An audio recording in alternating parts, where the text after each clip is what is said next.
Over the years, there have been a decent amount of players that have missed the playoffs for season upon season. And since we're deep into the postseason at this point, I thought it'd be interesting to explore this topic to see which player has the longest absence streak, the predecessors, and some that came close. And with that, here are 5 NHL players that went 700 or more games without a playoff debut.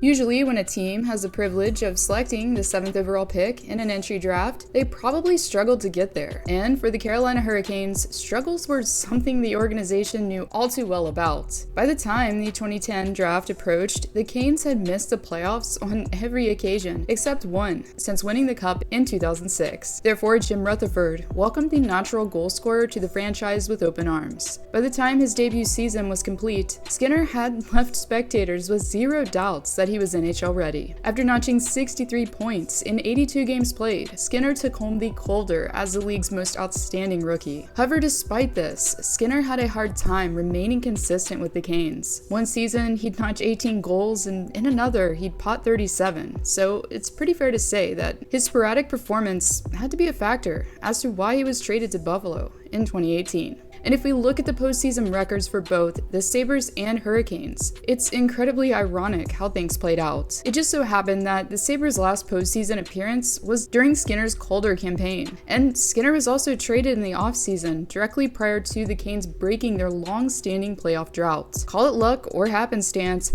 Skinner has been suiting up for the Sabres for a portion of their bout of mediocrity as well. At this point in time, despite earning just shy of $75 million, Skinner has went 853 games without a single postseason appearance, meaning that for the entirety of his 12-year career, he's never had the chance to battle for Lord Stanley.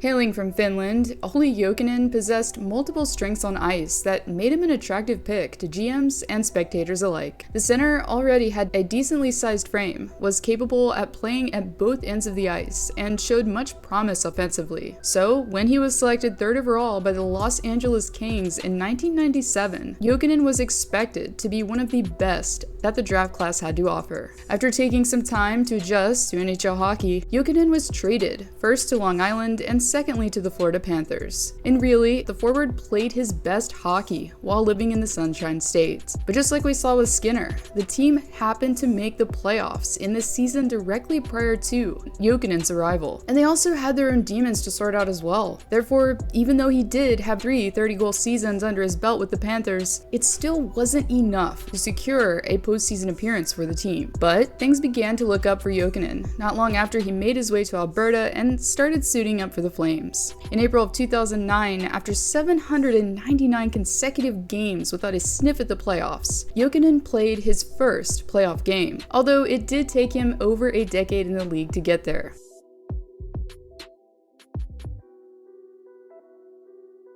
Most of us watching this video aren't particularly familiar with the longtime forward Guy Caron. Due to the fact that Caron's professional hockey career took off in the early 70s, many may not know much about him. However, you could easily call the Quebec native one of the most unlucky players to play in the league, because despite being highly talented at both ends of the ice, Caron never played a single game in the playoffs. As I alluded to at the start of the 70s decade, Caron made his NHL debut. Since he had the opportunity to sign with his hometown team, the Montreal Canadiens, Caron didn't hesitate. Even though he had a slow start with the Habs, after being traded to Detroit in 1971, he had his first 25-goal season prior to being traded yet again to a new team on the block, the Kansas City Scouts. After a couple campaigns with Kansas, Caron decided to sign with another team that was still in its infancy, in the Washington Capitals. But as far as his production was concerned, Caron did quite well playing in the nation's capital, at first anyways. His debut season as a Cap happened to be his career best, as he averaged over a point per game with 82 points in 80 games played. Despite this though, injuries began to catch up with Caron and began to take their toll on his game. By the time time he retired, he had played 734 games and had recorded 530 points throughout.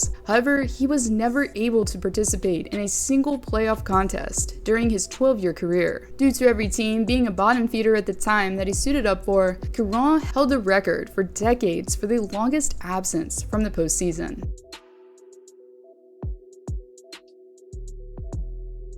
Drafted 3rd overall by Florida in 2002, Jay Bouwmeester was looked at as one of the best defensemen to crack the NHL from his generation. A quick, agile skater who wasn't afraid to play physical, Bouwmeester proved to be a threat at both ends of the ice. Similarly to Jokinen, Bouwmeester joined the Panthers roster during one of the toughest eras for the team yet, as the team ended up going a full decade without a single shot at the Stanley Cup. Speaking of Jokinen, Bouwmeester ended up joining his former teammate in Calgary in 2010. Unfortunately for the defenseman though, this was already after the Flames made the playoffs around a year prior. After finishing his 5-year deal out with Calgary, Bouwmeester signed with St. Louis. Unlike the teams before, the Blues were a team on the edge of accomplishing something great. With a core of players such as Vladimir Tarasenko, Alex Pietrangelo, and TJ Oshie on the roster, the Show Me State ended up being the #1 landing spot for Bouwmeester in the end. And less than a year later, after 764 regular season games played, the defenseman finally got a taste of postseason hockey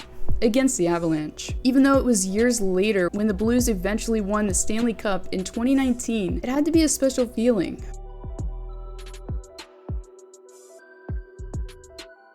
Imagine being 36 years old and finally getting to play your very first playoff game at the NHL level. The relief you would feel would be completely astounding. But imagine after waiting nearly 17 years to make the debut and suddenly your team wins the Stanley Cup. While this probably sounds like a script for a movie, this isn't fictional at all. In fact, it's Ron Hainsey's story. After being drafted by Montreal 13th overall in 2000, Hainsey became somewhat of a journeyman before long. Montreal, Columbus, Atlanta, Winnipeg, Carolina were all teams he had once represented prior to Pittsburgh. Most on the list, Hainsey didn't remain with for long. Sure, with Winnipeg it sort of just happened, but still, usually Hainsey would only last 2 or 3 seasons before moving on. The anomaly in the group, however, was the Carolina Hurricanes. Just like Skinner, Hainsey was on the team for a portion of the Hurricanes' lengthy playoff drought, where they went 9 consecutive seasons without a chance to contend for the Cup. When Hainsey was traded to the Penguins by the deadline in 2017, he had to be at least realizing he had a legitimate opportunity at earning a Stanley Cup ring. And as I alluded to before, by the time Hainsey suited up for Game 1 against Columbus, he had played a total of 907 games prior to a postseason appearance. Therefore, it made perfect sense as to why Hainsey was one of the first after captain Sidney Crosby to hoist the cup upon Nashville's defeat because of the long road he had traveled to get there.